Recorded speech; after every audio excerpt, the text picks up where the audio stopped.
And I'm sure at first it was the whole, I don't want my little brother hanging out. But I remember you're the one that taught me how to properly TP someone's house. That's right. And fork the lawn. And fork the lawn. Yeah. The first time she had me, the first time you took me, I don't even remember what you called it. We would go out TPing. And one of the things that we would do is we would fork the lawn. And she, you know, this is my first time. I'm a freshman. I'm getting to go with the high schoolers and all this other stuff. And they're like, okay, they split up the jobs. They're like, okay, I'm going to go put the bag of burning poop on the porch, and I'm going to do the TPing over here. And they hand me a bag of plastic forks, and they say, and Keith, you fork the lawn. They didn't offer any explanation. They didn't explain it.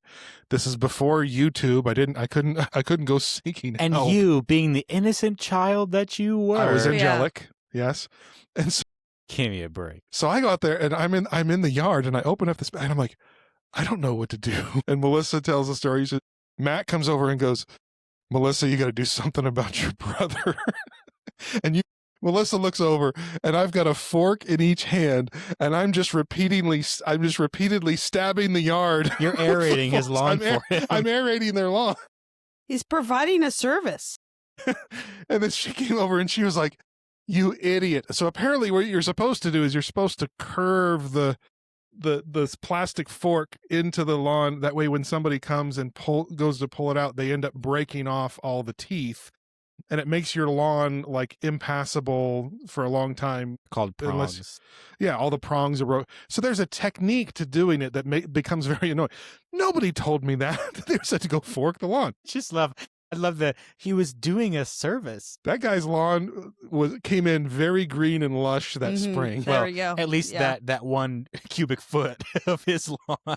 I'm sure. Especially the next year when we moved to Texas. I think that, you know, as you were a senior and I was a sophomore, our relationship was very different then. And we very much became a support system for each other. Yeah. And what I was going to expound on that, you talked about, Logan, how you and Lila kind of stuck together.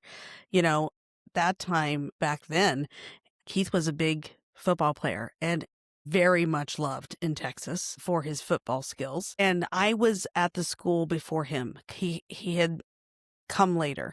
And I was experiencing, actually, as a senior, because I was valedictorian and class president in Colorado, but when we moved to Texas, I was nobody. And all the kids just rejected me because they've already had their systems, their friend groups. But I was being bullied quite a bit, especially by some boys. And Keith, my little brother, but large in stature, heard about it. I'll never forget this. I don't even know if you remember, Keith, but for the first few weeks that he came, he hung out at my locker and didn't have to say a whole lot. And people actually thought he was my boyfriend because he was hanging out at my locker, but just his presence basically said off to the bullies. And I remember just feeling like, I love my brother. Yeah. Even though we had our stuff at home and we didn't always get along great and everything, I saw what you were going through there at school, and it broke my heart. And you know, it's one thing to be the annoying little brother. If anybody's going to make you cry, it should be me, right? That's what I thought.